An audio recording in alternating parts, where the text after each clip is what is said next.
Hi, my name is TJ Long Jr., and this is a sermon I gave just last Sunday, January 19th, 2020, at Snug Harbor Community Church in Hertford, North Carolina.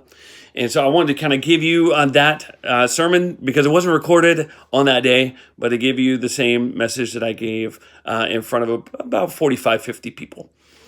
And so I'm not a huge Marvel or DC comic fan, and that makes me a little odd for my age group. Most people flock to see the Avengers. I can almost care less. If that makes me unlikable, I'm sorry. But, within the last year or two, I've really been interested in what Hollywood has tried to do with prequels, telling the story before the story and, building up to the story we already know. And so when the movie Venom came out, I was interested to see not only the anti-hero side, but to also maybe see, Spider-Man at the end or something like that. And when it came to Joker, when I just saw that about 2 weeks ago, I was anticipating it to be a lot like Venom in the way that it would be kind of this, action-packed prequel where maybe at the end we would actually get to see Batman. But, I was really thrown for a loop when I saw that movie, and it was so dark that my wife actually watched it for maybe about 30, 40 minutes, and it was building so much to what you knew was going to be a maniacal collapse that my wife said, I just can't finish this. So I'm going to try not to give you any spoilers, but here it goes. So the fictional character, Arthur Fleck, he is a clown by profession, but he is an aspiring stand-up comedian. And he recounts multiple times in the film that his mother has given him the calling of bringing joy and laughter to the world. Which, if you think of the story of Joker, you would think that wouldn't even be anywhere near the thought process of what he wants to be, in his heart, to be a beacon of joy and laughter to the world. But throughout the film, he is ridiculed for being a clown. What adult in his right mind would want to be a clown for a profession? He's repudiated for not being funny, and he's shunned for being socially awkward. At each point of the film, he's being pushed further from joy and closer to depression and destruction. Now, as my grandmother used to tell me, the road to hell is paved with good intentions. And this man had the greatest intentions. He wanted to be, again, a beacon of joy and laughter into the world. But when push came to shove, he basically had nowhere to go with what he was feeling. The Joker, as we know of him in 1989, was crafted or created after he fell into a vat of chemicals. But in 2019, the story was told a lot differently, that he became the Joker after being thrown into society. Now, I used to think the world used to be a much safer place. When I was a boy, I thought, we could run outside without any fear of being abducted, or, that none of my friends would be susceptible to gun violence and stuff of that nature. But, I've come to the realization that with the advent of the internet and information is actually just more readily available, I think we're just aware of more bad news. We can turn on our TV, or we can open our phones or tablets, and we can open up a news source and we can find out bad news from any corner of the world. I also remember thinking as a child that people who were, let's just say, older than my parents, right, were generally nicer, and I thought that they pretty much all of them were closer to the Lord than what we were as kids, and rebellious kids at that. Now, with the advent of social media, everyone's monologues are there to read on a computer screen or on a phone screen. Now, I don't believe there is necessarily more hatred in the world. It is simply more apparent and available for consumption.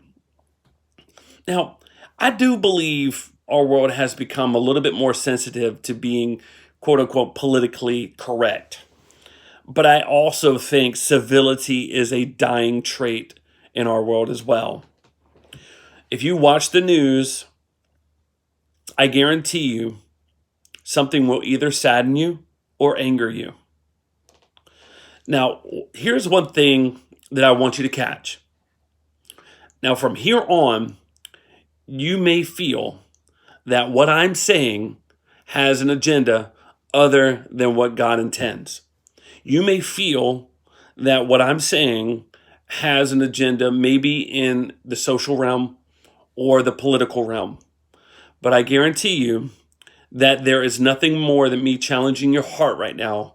And if the enemy puts it into your mind that I have an agenda to make you angry, to make you vote a certain way, to think a certain way, to predispose you to a certain way, you're mistaken.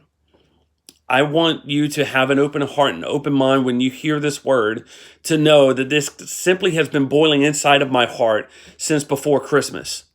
That when I really sat down to write this message, it only took 20 minutes. And generally, I'm the type, when I write a sermon, I will take hours and then walk away from it and then critique it for more. And then maybe I'll be ready to deliver it. But this was so in my spirit that I just wanted to share it. And I just make sure I want it to come across like that for you. Now, let's take a look at Matthew chapter 5, beginning in verse 21. And I'm going to be reading out of the New King James Version. And for those of you who are listening to it secondhand, which is most of you, all of you even, I use New King James Version because the people that I generally speak with, the congregation, loves the King James, but that's not really of my generation. And so just to kind of have a happy medium, I'm using the New King James here. So Matthew chapter 5 is where we're going to start, beginning in verse 21. Jesus is speaking here. He says, "You have heard that it was said to those of old, 'You shall not murder, and whoever murders will be in danger of the judgment.' But I say to you, whoever is angry with his brother without a cause shall be in danger of the judgment. And whoever says to his brother, 'Raca,' shall be in danger of the council. And whoever says, 'You fool,' shall be in danger of hellfire. Therefore, if you bring your gift to the altar and there remember that your brother has something against you, leave your gift there before the altar and go your way. First be reconciled to your brother, and then come offer your gift." The word of the Lord.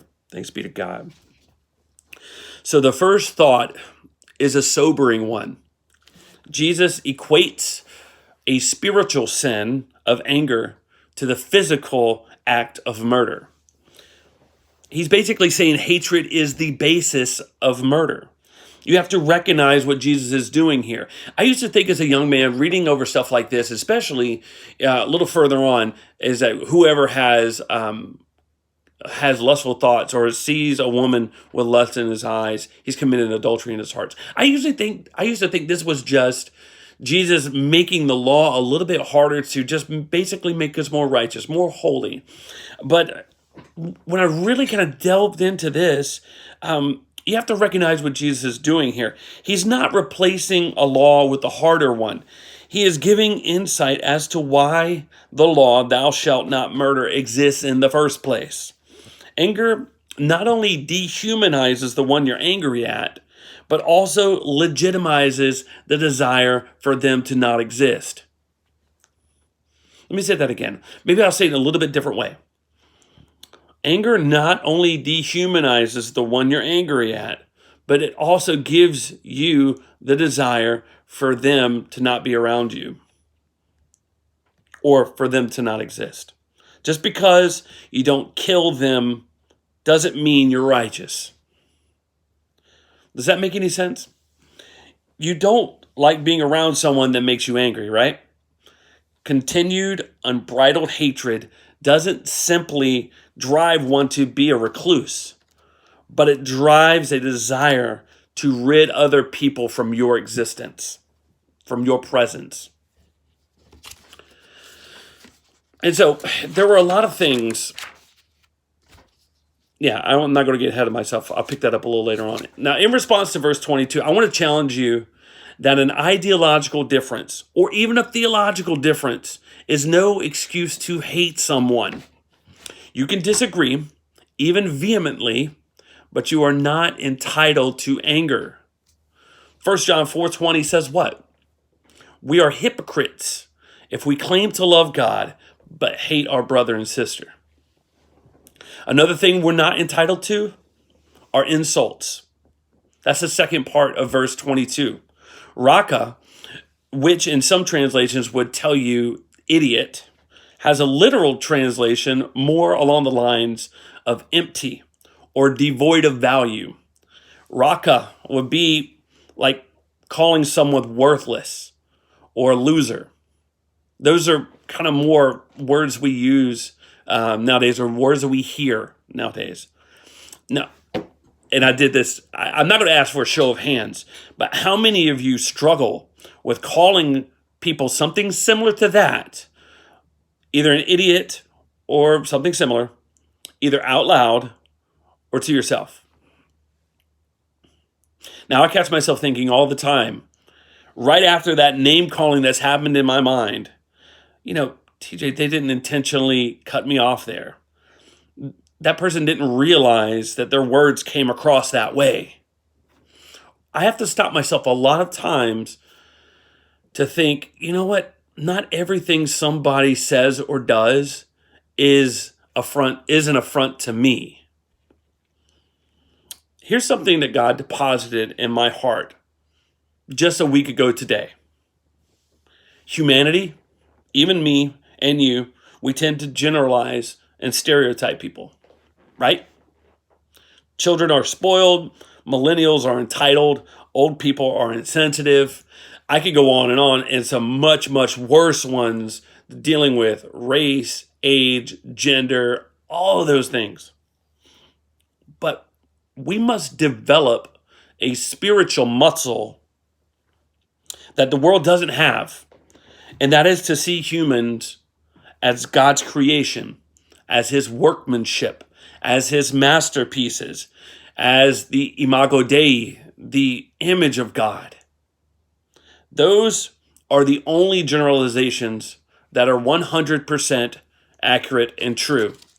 Everything else can be a stereotype. Now, what about the last part of verse 22? Jesus actually takes it one step further. He said that if you call someone fool, then you are in danger of the fires of hell. Now, when we curse other people, it signifies more of a problem with us than it is with someone else. It signifies a separation from the mind and heart of Christ. There is never a place for demeaning someone in the life of a believer.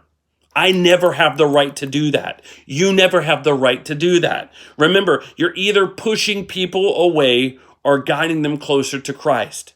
Just like in the movie Joker, he kept feeling people pushing him further and further away into insanity when no one in the film was pulling him in to heal him.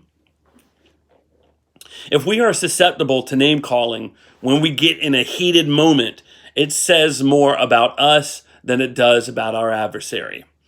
Because scripture says we don't fight against flesh and blood, we fight against a spiritual realm. That may tell us when we get heated and we revert to name calling that we may be further from Christ than what we think we are.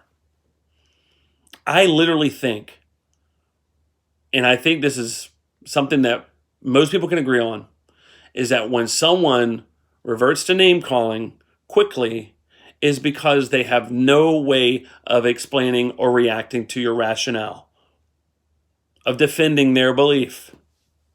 And so they call you names.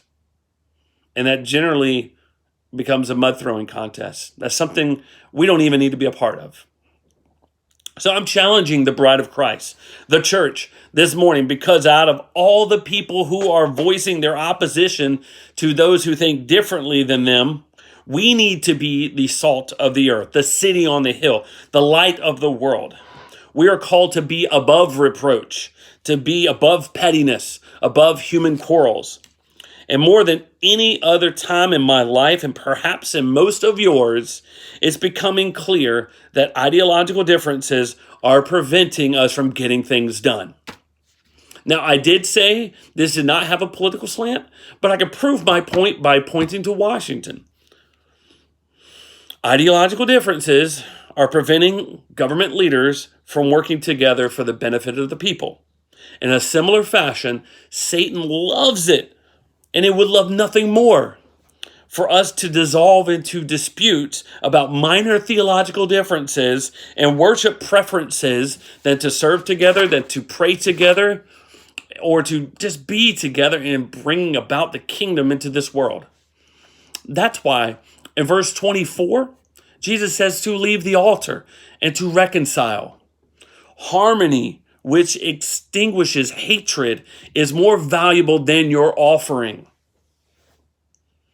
And I couldn't help but to think when Jesus talks about reconciliation here, and he says to do it now. Don't wait, do it now.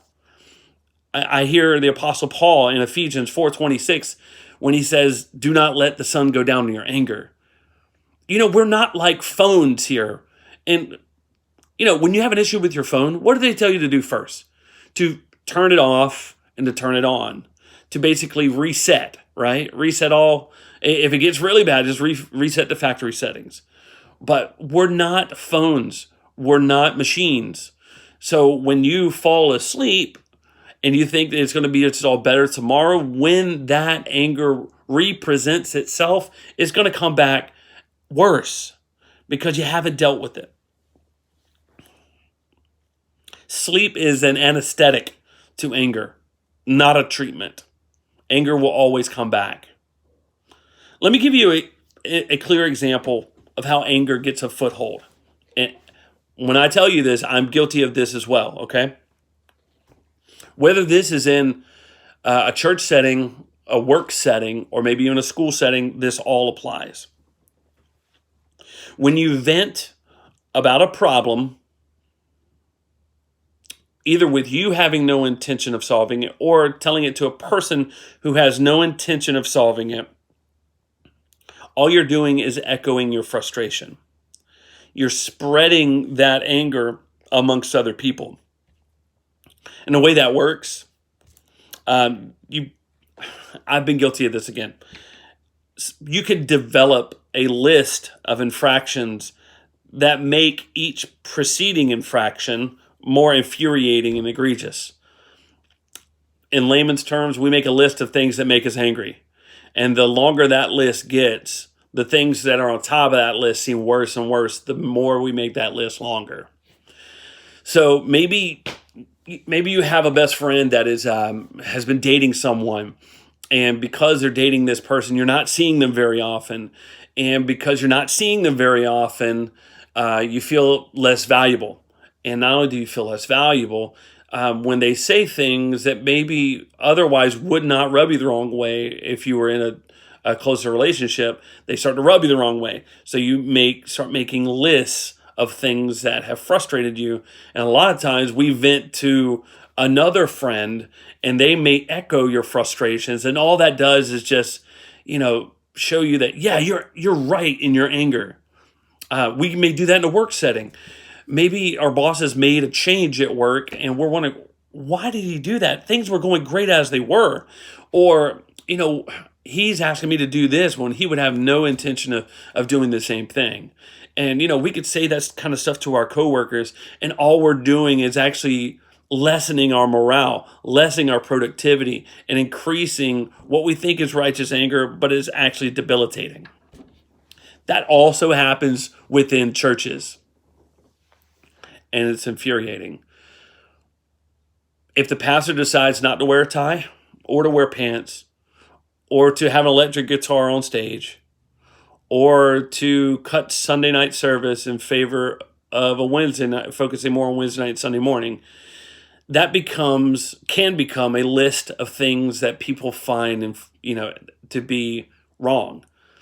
And so they start to pick out, that's why he's starting to do that. That's why, he's been preaching like this. Is he talking to me and my... Man, what people need to do in all three of those situations is reconcile. Go to your friend. Tell him how you feel. most of the time they don't even realize, like, yeah, I know I've actually been, really tight with this guy or girl. You're still my best friend. Let me make some more time for you. I'm sorry. Or maybe your boss will say, you know what, that's something that came down from corporate. I don't really have a lot of control over that. Or I instituted this rule because of A, B, and C. Is actually in the end going to benefit this company, your pay, X, Y, Z. Or in a church, if you go to the pastor and you say, why are you doing all this stuff? He could say, or she could say, well, we're doing this because we do really well with the generation that's coming, but we feel a desire to reach the next generation. Our preaching's not going to change. The way we pray, all these things are not going to change. Our theology's not going to change. It's just the mission has to be different for a different generation. And I think most people, when they hear that, I think they would say, oh, so it wasn't a personal affront to me. And I think here's the next step. So when you hear from your friend or your boss or your pastor, what you need to do is not just take that, deposit that, and move on. If you have voiced your frustration to other people, you need to go back and turn those over. You basically need to echo the explanations instead of just the frustrations. And so if it's been you and another friend has been, kind of turned off by, not having time with your best friend, go back and tell them this is what he said. I was wrong. And that's something with civility. We have lost that ability to say we were wrong. We were misled, misguided, misinformed. And, I have had to do that at work. I've had to go back to, some of my closest colleagues and friends that I work with and said, you know what? I brought that to my general manager's attention, and he told me X, Y, Z, and this is why he does that. And you know what? It just turns morale back to where it should be. Productivity goes back to where it should be. And within a church, you can get back and you can join arms and say, this is why we're making this change. Even though I may not like it, I'm going to be on board because it's the movement of the kingdom is what the pastor has been called to do. And we're going to do that. And so, you not only do you have to nip that in the bud of that echoing frustrations, you have to turn around and voice those explanations to basically quench that fire. But Satan loves that kind of discord because it kills friendships, it kills businesses, and it even splits ministries and churches. So we must, again, rise above the norm. Just because it's common in the world doesn't mean we have the freedom to do it as well. Now, I could have used the word gossip, but I wanted it to, I think a lot of times we talk about gossip as if it's something the world does and something we don't do. But it is something we all do. We got to be a grown-up. We got to take our concerns humbly to those that we disagree with. Go with civility, not to prove them wrong, but to understand them. Respectfully share your opinion after you attempt to understand them. And I'm not so naive to think that just because you hear someone explain to you why they think a certain way, doesn't mean you're going to agree with them afterwards. You may not even want to continue the conversation. Maybe you feel that if you were to rebut what they say, it may go into a full-blown, argument. But what I'm telling you, there is no chance of reconciliation if you don't attempt to understand where the person's coming from. In Matthew 5, just before that, because a lot of times when people hear, especially if you're well-versed in the Bible, when you hear someone say Matthew chapter 5, you may think of this: we are blessed if we are peacemakers. Secondly, we must learn when to react. We must value people as God's priority. When Jesus was called a heretic in his mock trial, he was mostly silent. When he was abducted in the Garden of Gethsemane, when he was arrested there, the only thing he said was he told one of his disciples to put the sword away. He did basically, tell Judas, is it you that are betraying with a kiss? But still, he's not, with anger responding, even when he had all the right to do so. When the Jews screamed to Pilate to crucify Jesus, he didn't even voice opposition there. And that's what I was talking about earlier. You don't have to kill someone, or just because you don't kill someone doesn't mean you're not guilty of it. Much as Jesus' words were. Here in the scripture, we see that when Jesus is about to be crucified, the Jews want the Romans to do it, but don't want to do it themselves. So they are an accessory. And a lot of times anger is an accessory, is the basis of what leads us to sin even more. The last example, when the thief on the cross blasphemed Jesus, told him that, if you really are the Son of Man, you could get yourself down from here. You could call a legion of angels to do this. He didn't even respond to him. He turned the other way and ushered the other criminal into the kingdom. My point is that Jesus is all about winning souls, not winning an argument or a debate. He didn't belittle people, even those who hated him, but he always created a path to be made right with God. And even when he did respond to something that he was diametrically opposed to, what did he do? He would talk in a parable. He would basically separate how can I say?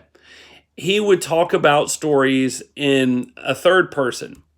And so like a man was walking and fell among robbers, and a certain type of man, a priest or a Levite. And then, he didn't say, imagine you were walking down the road. He just separated the personal nature of it and talked in a very abstract way, a story that had a spiritual meaning or lesson, so much by the end that story, really just racked their hearts and minds to say, wow, even though he was telling us a story, he was correcting us.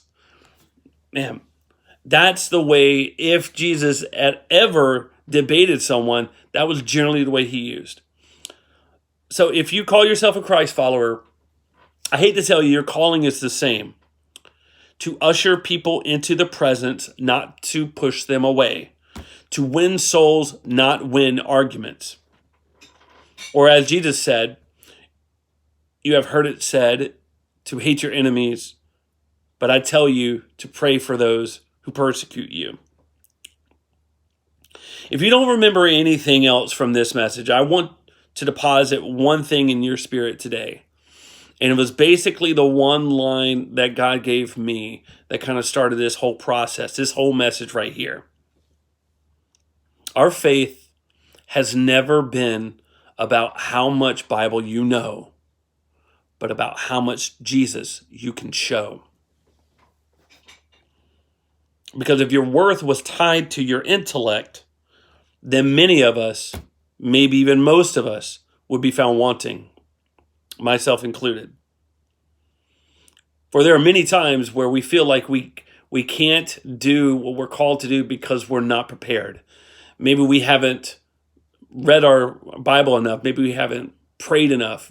Maybe we haven't been held accountable enough to the sins that we struggle with. But why do you think Jesus chose 12 uneducated men to be his disciples? Was it about their intellect or even about their expertise? Not really. It was about the pliability of their heart. Our faith is not about achieving a certain level of mental assent. It is simpler than that. However, it is much more challenging. For our call is to love, radically even, when others won't. Our calling is to look hatred, pain, and depression in the eye and say you are loved. It is a ministry that's going to break your heart, yet bring about the healing of many, many more. Now, throughout the next week, I want to challenge you to resist anger, resist gossiping, and to amplify your civility and pray to God for you to find new and more ways to reflect his Son. Because the ministry of the kingdom is on our shoulders. And love covers a multitude of sins, right? So let's salt the earth. Be a beacon. Shine our light. Be a peacemaker, a cross taker, and obviously an image bearer. It won't be easy. In fact, it may take the rest of your life to perfect it, and maybe you never will. So you will either push people away or usher them closer to Christ. So pray without ceasing that you may be used to bring other people to Christ. So let me close with Matthew chapter 5, verses 13 through 16, and we'll kind of use this as a benediction. Matthew chapter 5, 13 through 16. You are the salt of the earth, but if the salt loses its flavor, how shall it be seasoned? It is then good for nothing but to be thrown out and trampled underfoot by men. You are the light of the world. A city that is set on a hill cannot be hidden. Nor do they light a lamp and put it under a basket, but on a lampstand, and it gives light to all who are in the house. So let your light shine before men, that they may see your good works and glorify your Father in heaven. Take that with you. Be blessed, but be a blessing. In Jesus' name, thank you.